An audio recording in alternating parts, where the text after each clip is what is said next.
Our investigations of some of the current social movements affecting education indicate that the drug use prevalent among student members of the New Left is not entirely undesigned.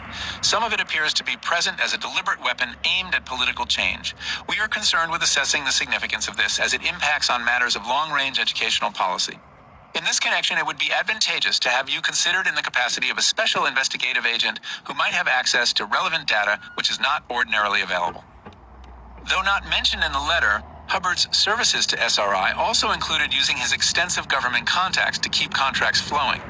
So Al Hubbard once again donned his khaki security guard uniform, complete with gold badge, sidearm, and a belt studded with bullets, and got back to work.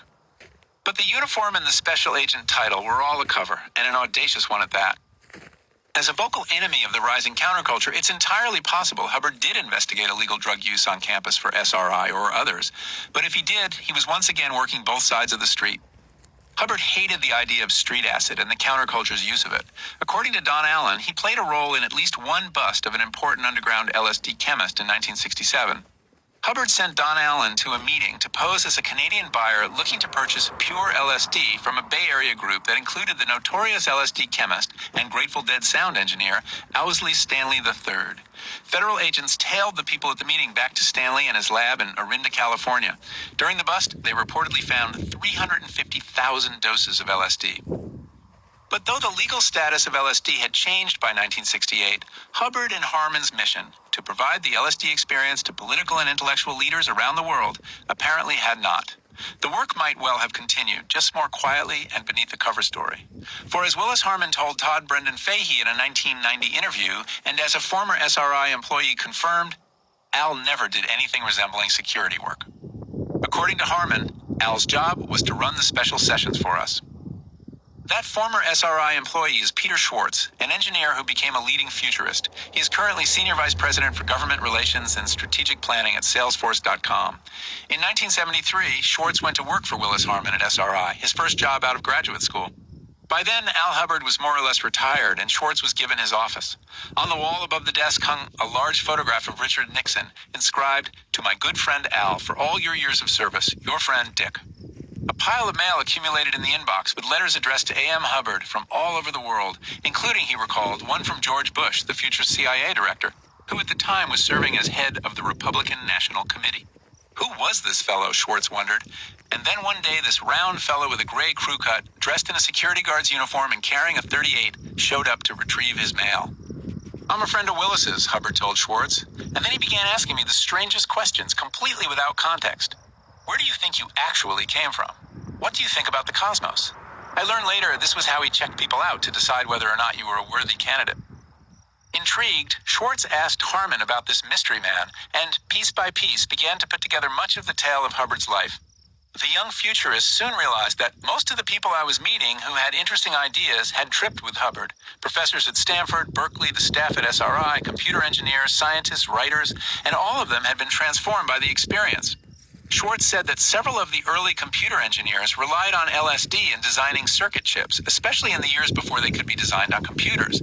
You had to be able to visualize a staggering complexity in 3 dimensions, Schwartz told me. Hold it all in your head. They found that LSD could help. Schwartz eventually realized that everyone in that community, referring to the Bay Area tech crowd in the 1960s and early 1970s, as well as the people in and around Stuart Brand's Whole Earth Network, had taken Hubbard LSD. Why were engineers in particular so taken with psychedelics? Schwartz, himself trained as an aerospace engineer, thinks it has to do with the fact that, unlike the work of scientists who can simplify the problems they work on, problem solving in engineering always involves irreducible complexity. You're always balancing complex variables you can never get perfect, so you're desperately searching to find patterns. LSD shows you patterns. Says Schwartz, I have no doubt that all that Hubbard LSD all of us had taken had a big effect on the birth of Silicon Valley. Stuart Brand received his own baptism in Hubbard LSD at IFAS in 1962, with James Fadiman presiding as his guide. His first experience with LSD was kind of a bum trip, he recalls, but it led to a series of other journeys that reshaped his worldview and indirectly all of ours.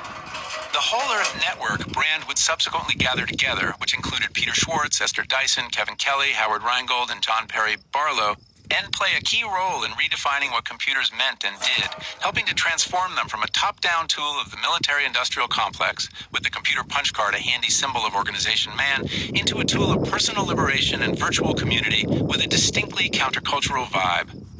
How much does the idea of cyberspace, an immaterial realm where one can construct a new identity and merge with a community of virtual others, owe to an imagination shaped by the experience of psychedelics?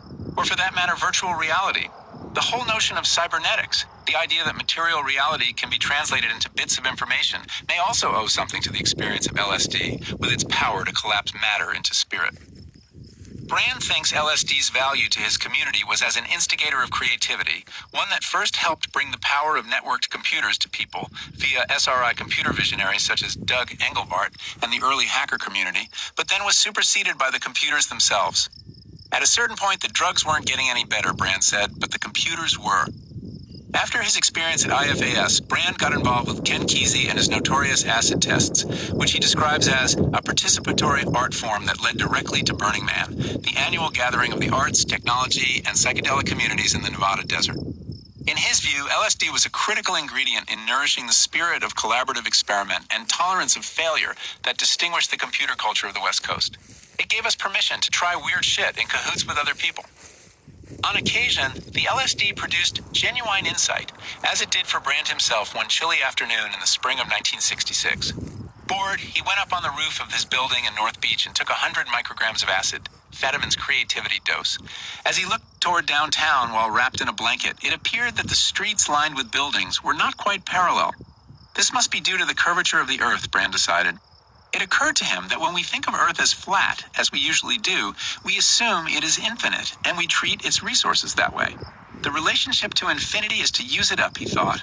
But around Earth was a finite spaceship you had to manage carefully. At least that's how it appeared to him that afternoon, from 3 stories and 100 mics up. It would change everything if he could convey this to people. But how? He flashed on the space program and wondered, why haven't we seen a picture of the Earth from space? I become fixed on this, on how to get this photo that would revolutionize our understanding of our place in the universe. I know, I'll make a button, but what should it say? Let's have a photo of the Earth from space. No, it needs to be a question, maybe a little paranoid. Draw on that American resource. Why haven't we seen a photograph of the whole Earth yet? Brand came down from his roof and launched a campaign that eventually reached the halls of Congress and NASA. Who knows if it was the direct result of Brand's campaign, but 2 years later, in 1968, the Apollo astronauts turned their cameras around and gave us the first photograph of Earth from the moon. And Stuart Brand gave us the first edition of the Whole Earth catalog. Did everything change? The case could be made that it had. Part 2. The Crack-Up. Timothy Leary came late to psychedelics. By the time he launched the Harvard Psilocybin Project in 1960, there had already been a full decade of psychedelic research in North America, with hundreds of academic papers and several international conferences to show for it. Leary himself seldom made reference to this body of work, preferring to give the impression that his own psychedelic research represented a radical new chapter in the annals of psychology. In 1960, the future of psychedelic research looked bright. Yet within the brief span of 5 years, the political and cultural weather completely shifted. A moral panic about LSD engulfed America, and virtually all psychedelic research and therapy were either halted or driven underground. What happened? Timothy Leary is the too obvious answer to that question. Just about everyone I've interviewed on the subject, dozens of people, has prefaced his or her answer by saying, it's far too easy to blame Leary, before proceeding to do precisely that. It's hard to avoid the conclusion that the flamboyant psychology professor with a tropism bending him toward the sun of publicity, good or bad, did grave damage to the cause of psychedelic research. He did. And yet, the social forces unleashed by the drugs themselves, once they moved from the laboratory out into the culture, were bigger and stronger than any individual could withstand or take credit for. With or without the heedless, joyful, and amply publicized antics of Timothy Leary, the sheer Dionysian power of LSD was itself bound to shake things up and incite a reaction.